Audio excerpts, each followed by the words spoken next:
Esta es la historia que nunca te contaron y que no vas a olvidar. La evidencia llega en una bolsa de plástico sellada. Dentro hay un único molar humano extraído de los restos esqueléticos encontrados en un bosque a las afueras de una ciudad europea. El cuerpo había estado enterrado entre 8 y 12 años. La descomposición era avanzada. El tejido blando había desaparecido por completo. El esqueleto estaba incompleto, los huesos dispersados por la actividad de los animales, erosionados por la química del suelo, dañados por las raíces de los árboles. La ropa se había deteriorado hasta convertirse en fragmentos de fibra. No había ninguna identificación, ninguna cartera, ninguna joya, ningún registro dental en los archivos. Ninguna coincidencia de ADN en ninguna base de datos nacional, pero había un diente, un segundo molar del maxilar inferior izquierdo, el diente número 18 en el sistema de numeración universal. Estaba intacto, el esmalte estaba descolorido pero entero, las raíces estaban completas, la cámara pulpar se había conservado. Este único diente, que pesa aproximadamente 2 gramos, estaba a punto de revelar la edad de la víctima al morir con un margen de 18 meses. La región geográfica donde pasó su infancia, el tipo de dieta que consumió de niña y si había estado expuesta a toxinas específicas. A partir de 2 gramos de tejido mineralizado, una vida entera iba a comenzar a reconstruirse. Bajo el microscopio, el diente se transforma. Lo que a simple vista parecía un simple molar amarillento se convierte en un paisaje de evidencia. La superficie oclusal, la superficie de masticación, muestra patrones de desgaste que indican edad y dieta. El patrón específico de atrición que se desarrolla tras años de masticar, las microestrías que se diferencian entre las poblaciones que muelen grano y las poblaciones que comen alimentos procesados. Una pequeña muesca en la superficie mesial sugiere un hábito alimenticio concreto o una lesión. Una línea oscura en el esmalte, visible solo a 20 aumentos, es una banda de Wilson, un marcador de estrés depositado durante un periodo de enfermedad infantil o de malnutrición, un registro del sufrimiento escrito en mineral. El diente lo recuerda todo, cada fiebre, cada hambruna, cada año de crecimiento, cada vaso de agua extraído de un acuífero específico con una firma isotópica específica. El diente es la autobiografía más duradera del cuerpo humano. 3 especialistas examinarán este diente. La doctora Sarah Chen, odontóloga forense, analizará la morfología dental, estimará la edad al morir y comparará cualquier trabajo dental con las bases de datos de registros. El doctor James Okonkwo, geoquímico de isótopos, extraerá muestras para el análisis de isótopos estables, cartografiando las proporciones de oxígeno, estroncio y carbono que revelarán dónde creció esta persona y qué comía. La doctora María Reyes, antropóloga forense, integrará los hallazgos dentales con la evidencia esquelética para construir un perfil biológico. Juntos, a partir de este único diente, reconstruirán a una persona, no una persona completa, ni un nombre, ni un rostro, ni una voz, pero sí el contorno de una vida, la geografía, la cronología, la química, suficiente para estrechar la búsqueda, suficiente quizá para devolverles a los muertos su nombre. Un diente humano es una arquitectura de información. La capa más externa, el esmalte, es mineral en un 96%, principalmente hidroxiapatita. Es la sustancia más dura producida por cualquier vertebrado, más dura que el hueso, más dura que la cornamenta. Sobrevive al fuego hasta los 1200 grados centígrados, sobrevive al enterramiento durante miles de años. Sobrevive a condiciones que destruyen cualquier otro tejido del cuerpo humano. Debajo del esmalte se encuentra la dentina, un tejido ligeramente más blando que forma el grueso del diente. La dentina crece en capas, como los anillos de un árbol. Cada capa se deposita a lo largo de un periodo de tiempo conocido, y contando las capas en un corte transversal, una técnica llamada anulación cementaria, un científico forense puede determinar la edad al morir del individuo con un margen de 12 a 18 meses. En el centro del diente está la cámara pulpar, el núcleo vivo que contiene vasos sanguíneos, nervios y tejido conectivo. Cuando el individuo estaba vivo, esta cámara contenía ADN. Incluso décadas después de la muerte, la cámara pulpar puede conservar material genético suficiente para un perfil de ADN. El diente protege sus registros biológicos del mismo modo que una bóveda protege su contenido. En el incendio de una casa, las temperaturas superan rutinariamente los 900 grados centígrados. A esa temperatura, el hueso se convierte en calcita, se fragmenta, se agrieta y pierde su integridad estructural. El tejido blando se incinera, la ropa desaparece, los documentos de identidad arden, las huellas dactilares son destruidas.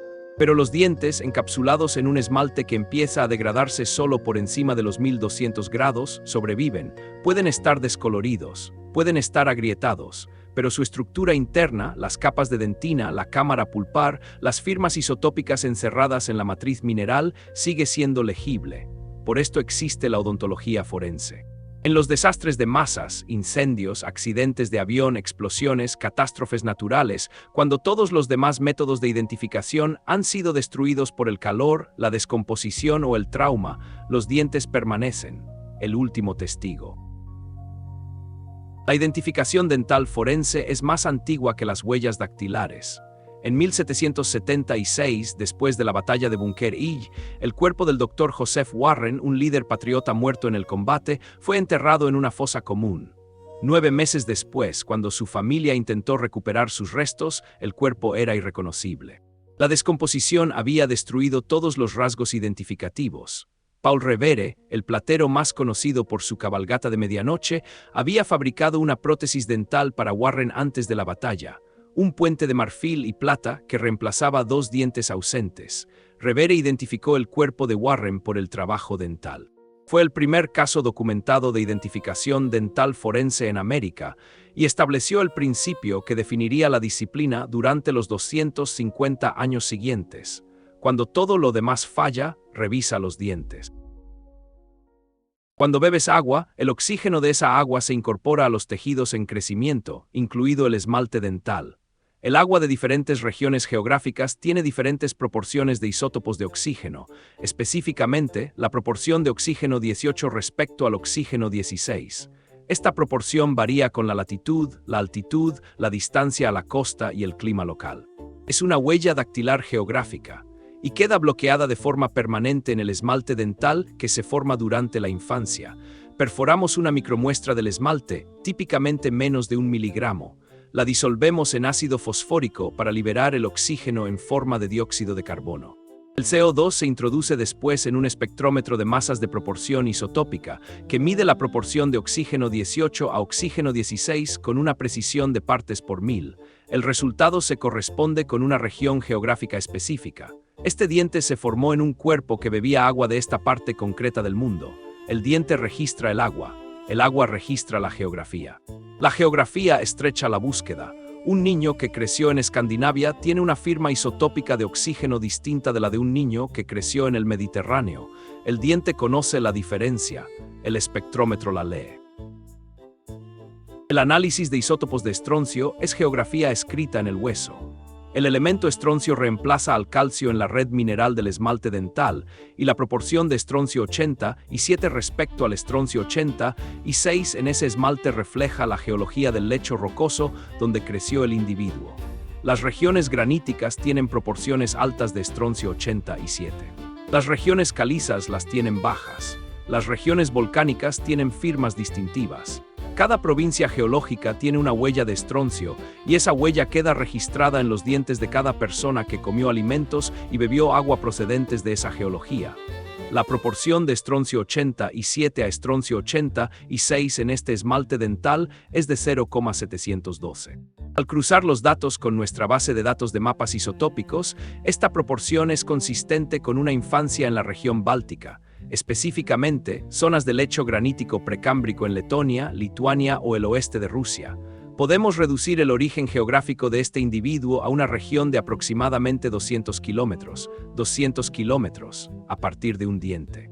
El lecho rocoso recuerda, el agua recuerda, la comida recuerda y el diente lo registra todo. Granulación cementaria. El cemento, una fina capa mineralizada que recubre la raíz de cada diente, crece en incrementos anuales, como los anillos de un árbol. Una banda oscura y una banda clara representan un año de crecimiento del cemento. Bajo el microscopio, un corte transversal de la raíz del diente revela estos anillos con una claridad notable. Cuenta los anillos. Suma la edad a la que el diente erupcionó, aproximadamente 6 años para los primeros molares, 12 años para los segundos molares. La suma es la edad al morir del individuo. Este espécimen muestra 17 anillos cementarios claramente definidos. El diente es un segundo molar, que erupciona a los 12 años aproximadamente. 12 más 17 nos da una estimación de edad al morir de 29 años, con un margen de más o menos 18 meses. 29 años. Escritos en anillos de mineral demasiado pequeños para verse sin un microscopio. El diente creció con su propietaria durante 29 años, añadiendo un anillo cada año como un reloj biológico, y cuando dejó de crecer el reloj se detuvo y la edad quedó conservada. La última entrada de un libro de cuentas que nunca estuvo destinado a ser leído pero que puede serlo. El análisis de isótopos de carbono revela la dieta. Las plantas fijan el dióxido de carbono atmosférico durante la fotosíntesis, pero distintos tipos de plantas, las plantas C3 como el trigo, el arroz y la mayoría de los cultivos europeos, frente a las plantas C4 como el maíz y la caña de azúcar, incorporan diferentes proporciones de carbono 13 respecto al carbono 12. Estas proporciones pasan por la cadena alimentaria. Una persona que come trigo tiene una firma de carbono diferente a la de una persona que come maíz. Una persona que come pescado tiene una firma diferente a la de una persona que come carne de vaca. La proporción de isótopos de carbono en este diente indica una dieta predominantemente C3 de origen vegetal, con una mínima proteína marina, consistente con una dieta continental de Europa del Este, pan de trigo, patatas, hortalizas de raíz, lácteos, pescado limitado. No es una población costera, no es una población tropical. Es una dieta continental del norte de Europa basada en cereales. El diente confirma lo que el estroncio ya sugería. Esta persona creció lejos del océano, en una región de campos de trigo y granjas de patatas. Espectrometría de masas por plasma acoplado inductivamente con ablación láser, abreviada como LAIS-PMS, lee los elementos traza a través de las capas de crecimiento del diente en secuencia temporal. Un haz láser recorre la superficie seccionada del diente, desde el esmalte formado más temprano hasta el más tardío, vaporizando micromuestras en cada punto. El vapor resultante se analiza en busca de elementos traza: plomo, arsénico, mercurio, cadmio, bario. Como el esmalte se forma en capas cronológicas, como las rocas sedimentarias, el perfil de elementos traza es una línea de tiempo. La exposición al plomo durante la primera infancia aparece como plomo elevado en las capas tempranas del esmalte. La exposición al arsénico durante la adolescencia aparece en las capas intermedias. El diente registra las exposiciones tóxicas con precisión temporal, no solo a qué estuvo expuesta la persona, sino aproximadamente cuándo. Este espécimen muestra plomo elevado en las capas correspondientes a las edades de 2 a 4 años, consistente con una exposición ambiental al plomo durante la primera infancia, probablemente por pintura con base de plomo o agua contaminada. En las capas correspondientes a aproximadamente los 18 años, vemos un pico de concentración de arsénico, un único evento agudo, no niveles crónicos de fondo. Esta persona estuvo expuesta al arsénico alrededor de los 18 años. La identificación dental forense tradicional es una comparación. Un registro dental ante mortem, radiografías tomadas durante la vida de la persona por su dentista, se compara con el examen dental post-mortem de los restos. Los puntos de comparación son numerosos. El número y la posición de las obturaciones, la forma y extensión de las restauraciones dentales, la presencia o ausencia de dientes específicos, la morfología de raíces y coronas, el patrón óseo de la mandíbula. No hay dos personas con patrones dentales idénticos. Incluso los gemelos idénticos desarrollan historiales dentales distintos, caries distintas, tratamientos distintos, patrones de desgaste distintos. Cuando una radiografía ante-mortem se superpone a una radiografía post-mortem y los patrones coinciden, obturación por obturación, raíz por raíz, espacio por espacio, la identificación es positiva. La probabilidad matemática de que dos individuos no emparentados tengan patrones dentales idénticos es, a efectos prácticos, 0. En 1985, un cuerpo fue exhumado de un cementerio en Embu das Artes, Brasil. Había sido enterrado bajo el nombre de Wolfgang Gerhard. Equipos forenses brasileños, alemanes y estadounidenses examinaron los restos. El esqueleto era de un varón, consistente en altura y edad con Josef Mengele. El médico de las SS en Auschwitz, que había realizado experimentos con prisioneros, seleccionado víctimas para las cámaras de gas y desaparecido tras la guerra. La identificación se confirmó mediante registros dentales. Mengele tenía un trabajo dental distintivo, obturaciones específicas, un puente, un hueco característico, todo documentado en su expediente médico de las SS. La odontóloga forense superpuso los registros dentales ante-mortem de Mengele con el examen post-mortem del cráneo procedente de Brasil. La coincidencia fue exacta. Cada obturación, cada extracción, cada forma de raíz. Josef Mengele, el ángel de la muerte, fue identificado por sus dientes. La misma tecnología de identificación que se usaría más tarde para identificar a muchas de sus víctimas. En julio de 1995, las fuerzas serbobosnias asesinaron a aproximadamente 8.000 hombres y niños bosnios musulmanes en Srebrenica, la peor matanza en Europa desde la Segunda Guerra Mundial. Las víctimas fueron enterradas en fosas comunes y luego desenterradas y enterradas de nuevo en fosas secundarias y terciarias para ocultar las pruebas. Los cuerpos movidos con retroexcavadora, esparcidos en decenas de emplazamientos, mezclados, fragmentados. El esfuerzo de identificación comenzó en 1996 y continúa hasta el día de hoy.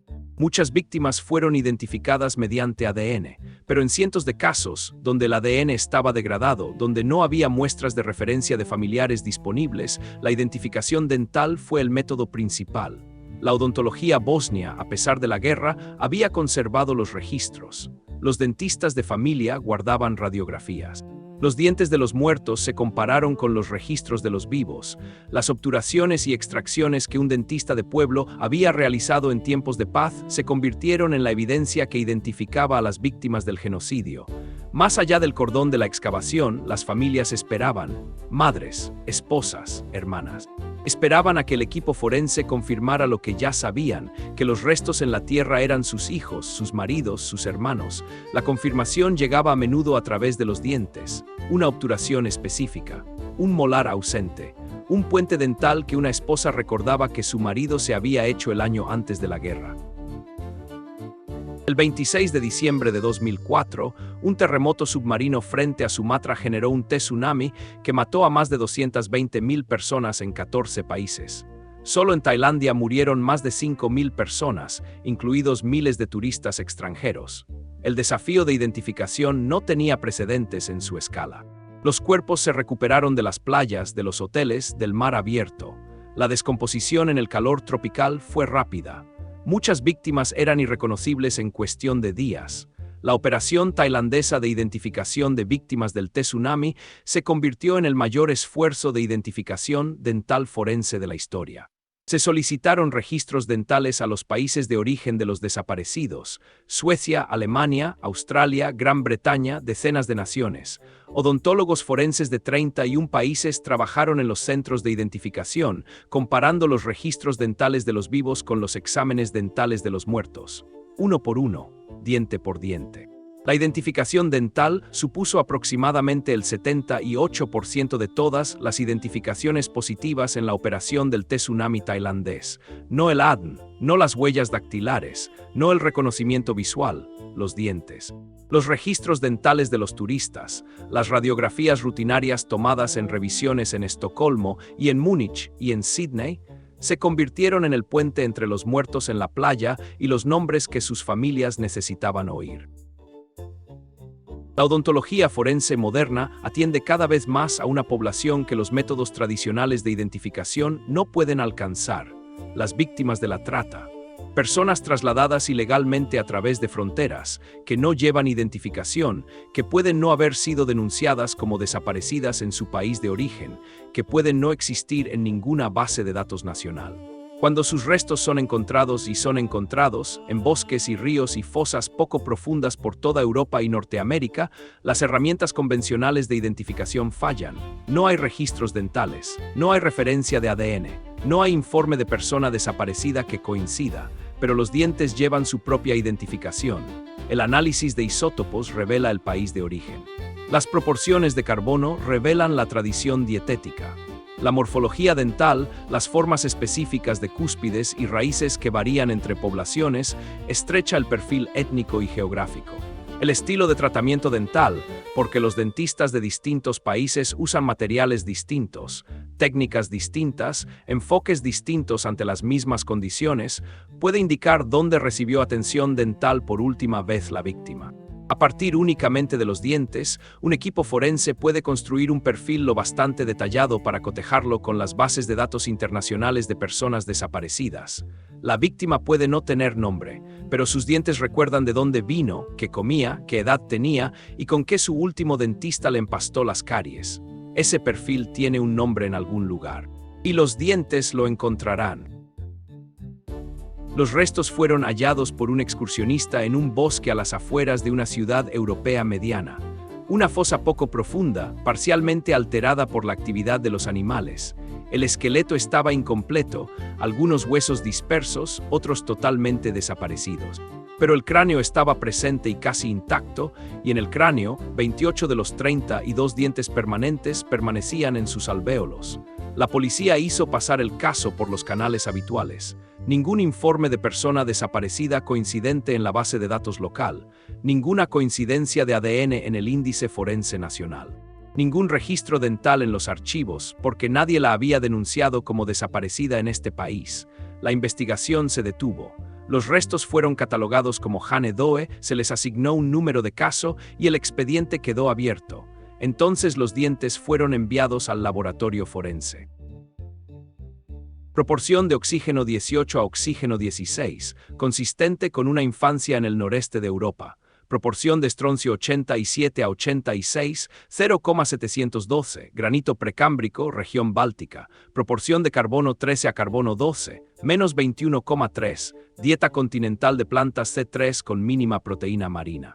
Proporción de nitrógeno 15 a 14, consistente con una ingesta moderada de proteína animal. Este individuo creció en la región báltica con una dieta terrestre basada en cereales. El mapa se estrecha, no toda Europa del Este, el Báltico, Letonia, Lituania. Una zona específica del lecho granítico antiguo donde los ríos llevan una firma específica de estroncio y las granjas cultivan trigo y patatas y los niños beben agua de pozos que perforan una geología que tiene 3.000 millones de años. El diente lo registró, el espectrómetro lo leyó, el mapa lo muestra. Si has llegado hasta aquí, suscríbete al canal, porque te prometo que lo peor aún no ha pasado. Recuento de anulación cementaria, 17 líneas incrementales en el cemento radicular. Se trata de un segundo molar, edad de erupción aproximadamente 12 años. Edad estimada al morir, 29 años, con un margen de más o menos 18 meses. Estaba entre los 27 y los 30 años, 29 años, de la región báltica. Dieta basada en cereales. Exposición al plomo en la primera infancia. Y murió o fue asesinada y fue enterrada en un bosque en el centro de Europa, lejos de casa. El retrato se está ensamblando solo. Los resultados de la ablación láser añadieron otra dimensión.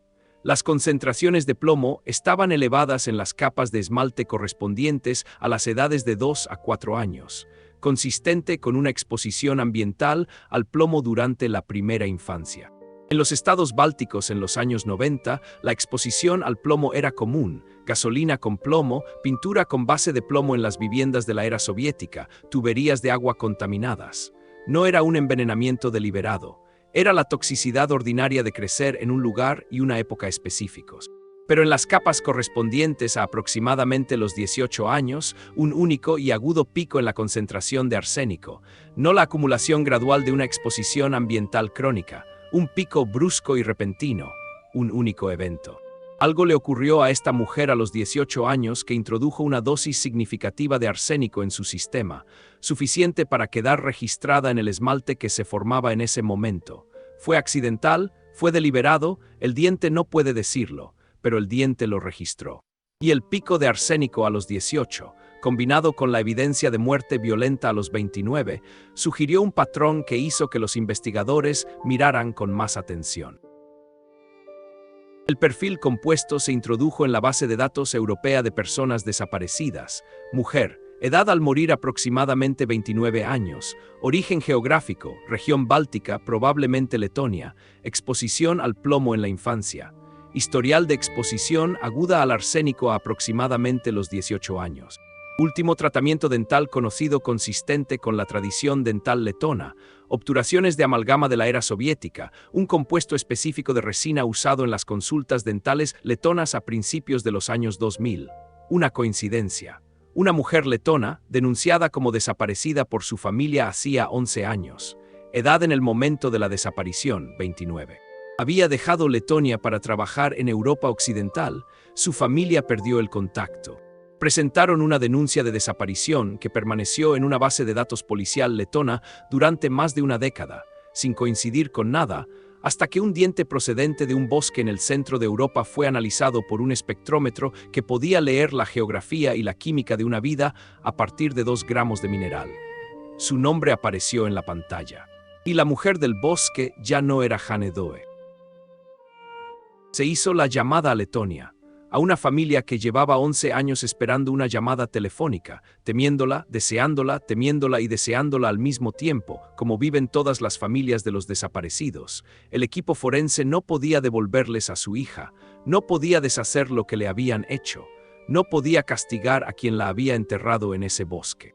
Pero sí podía devolverle su nombre, podía decirle a su familia dónde estaba. Podía poner fin al no saber, que las familias de los desaparecidos te dirán que es peor que saber, peor que el duelo, peor que la certeza de la muerte, porque el no saber no tiene resolución ni descanso.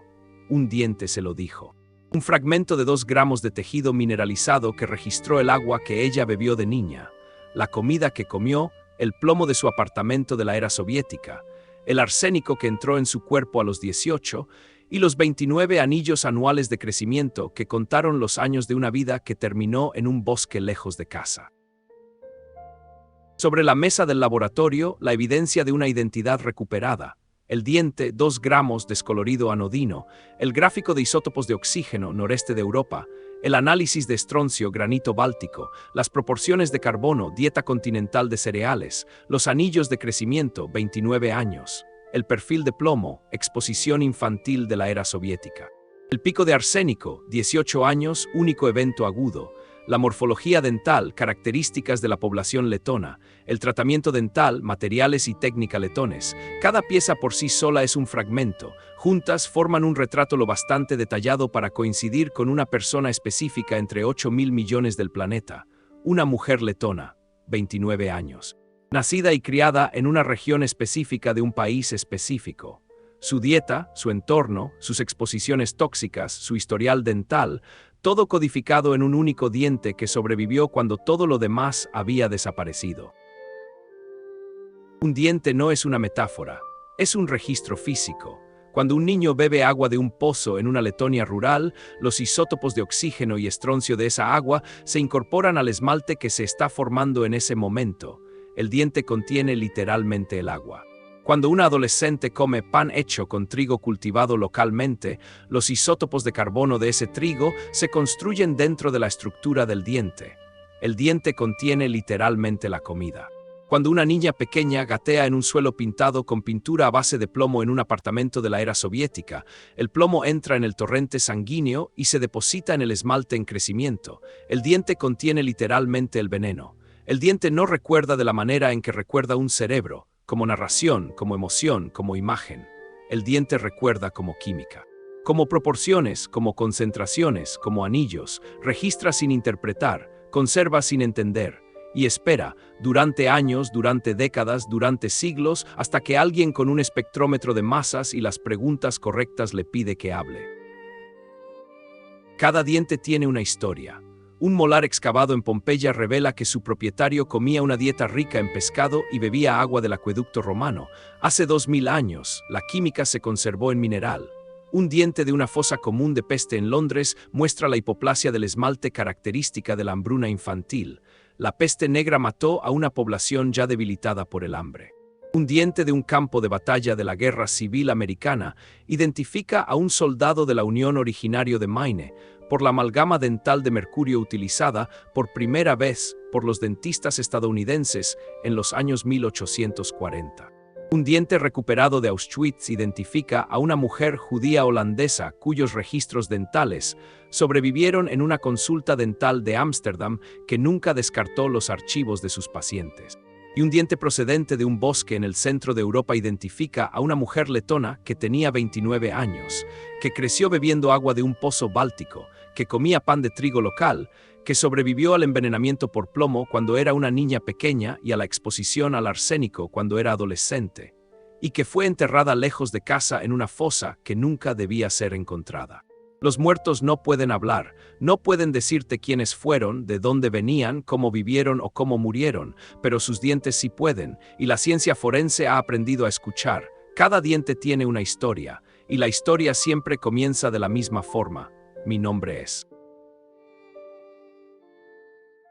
Si te ha gustado este contenido, suscríbete, no te pierdas las historias que nadie se atreve a contar.